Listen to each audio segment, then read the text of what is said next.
Your emotions are controlling you right now, and that's exactly why you can't move forward in life.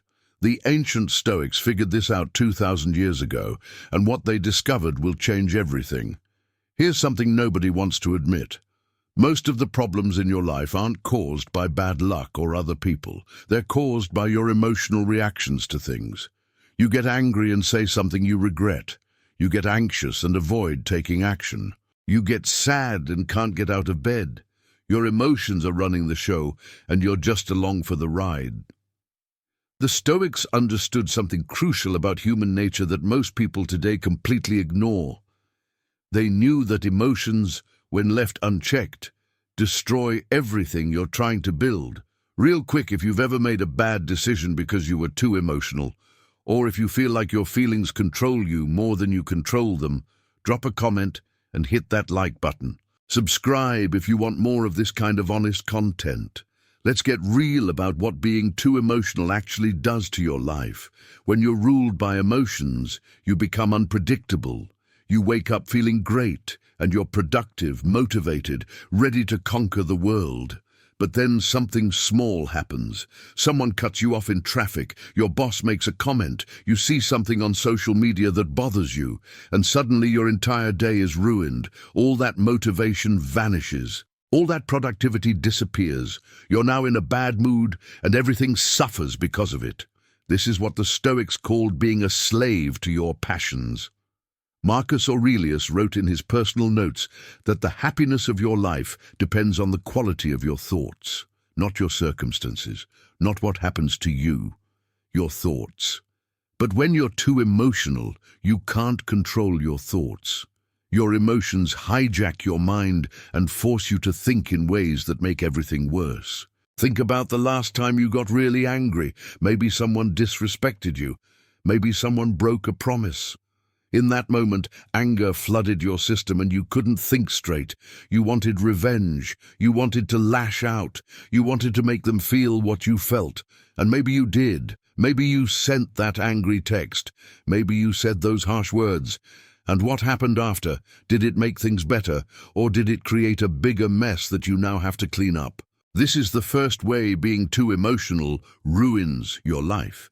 It makes you reactive instead of thoughtful. You stop responding to situations and start reacting to them. And there's a huge difference. A response is calculated. You assess the situation, consider your options, and choose the best course of action. A reaction is automatic.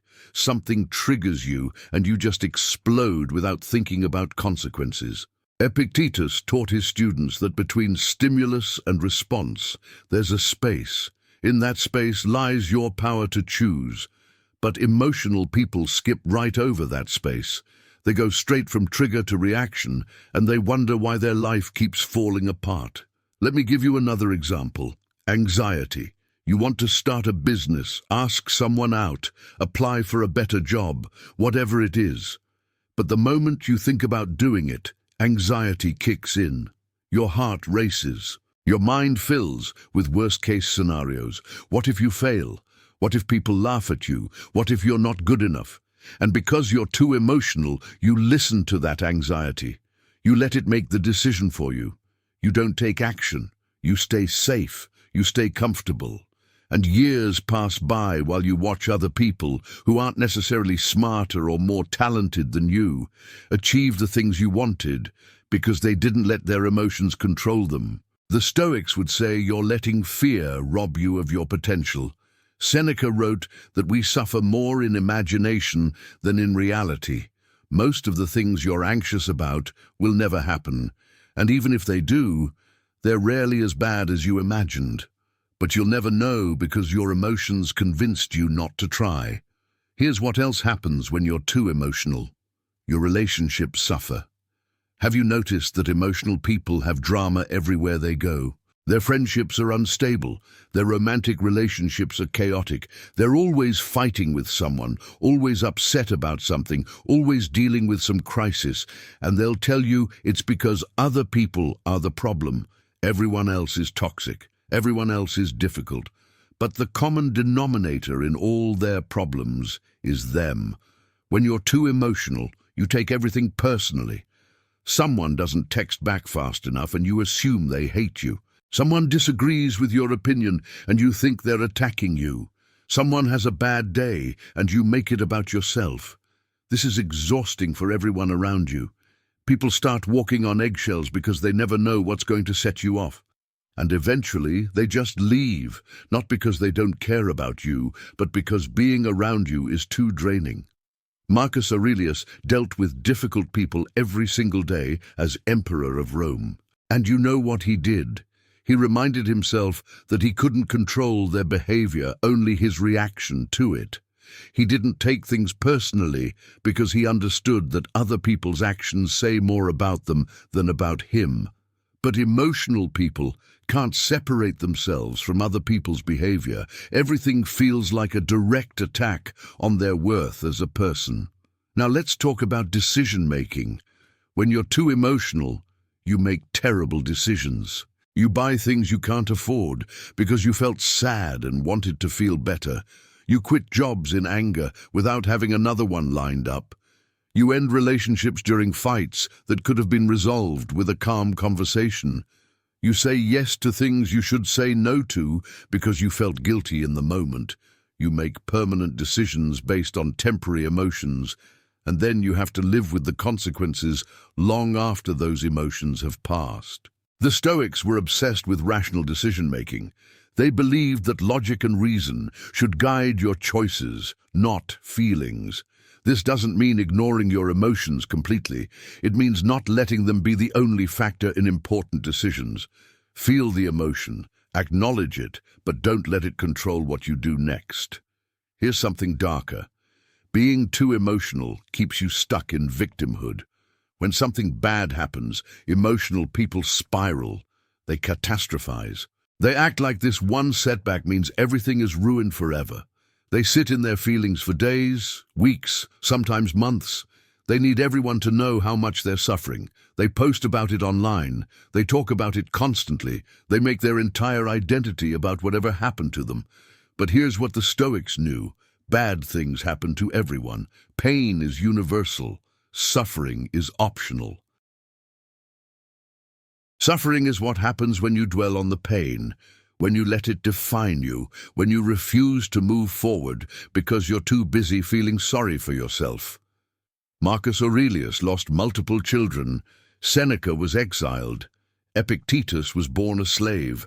These weren't people with easy lives, but they didn't let their circumstances or their emotions about those circumstances destroy them.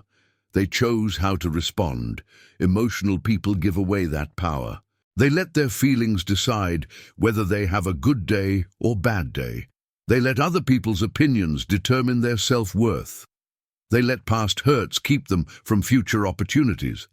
And the worst part is they think this makes them deep or authentic. They think being controlled by emotions means they're more in touch with their humanity. But really, they're just trapped. Let's address something important. There's a difference between feeling emotions and being controlled by them. The Stoics weren't emotionless robots. They felt anger, fear, sadness, joy, everything, but they didn't let those feelings dictate their actions. They observed their emotions like watching weather pass through. You notice it's raining, but you don't become the rain. You feel anger, but you don't become the anger. Two emotional people identify with their feelings. They say things like, "I am angry," instead of, "I feel anger." That small shift in language reveals everything.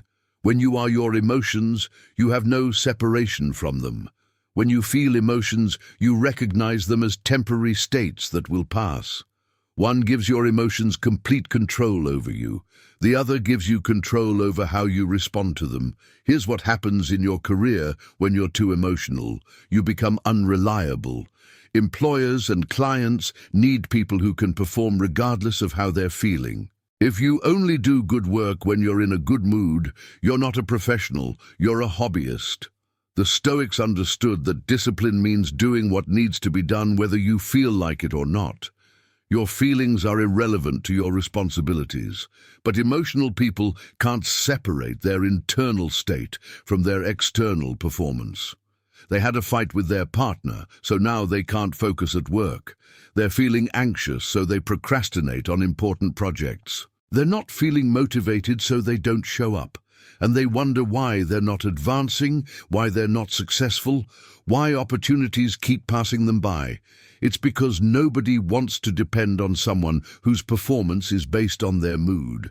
So here's the reality check. Your emotions are not facts. Just because you feel something doesn't make it true. You feel like everyone hates you, but that's anxiety talking, not reality.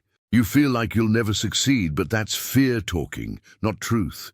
You feel like you need to react right now, but that's anger talking, not wisdom. The Stoics had a practice called the dichotomy of control.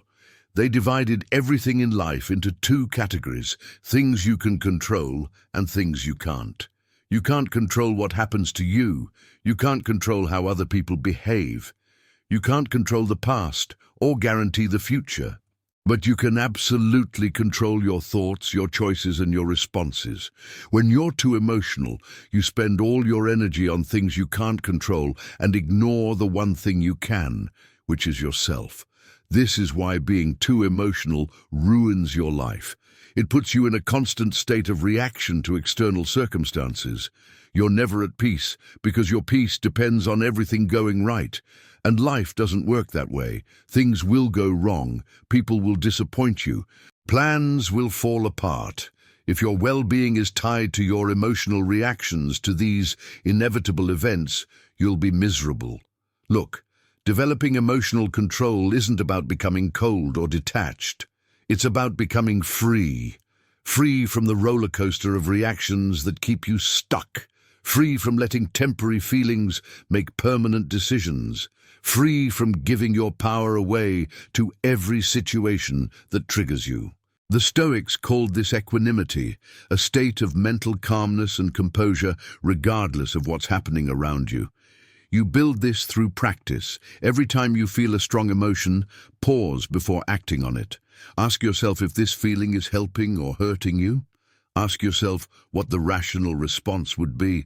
Ask yourself if you'll regret this action once the emotion passes. Most of the time, just creating that small gap between feeling and action is enough to change everything. Being too emotional has cost you opportunities, relationships, and peace of mind. But it doesn't have to keep costing you. You can learn to feel your emotions without being controlled by them. You can learn to respond instead of react. You can learn to build a life based on principles and reason rather than whatever you happen to be feeling in the moment.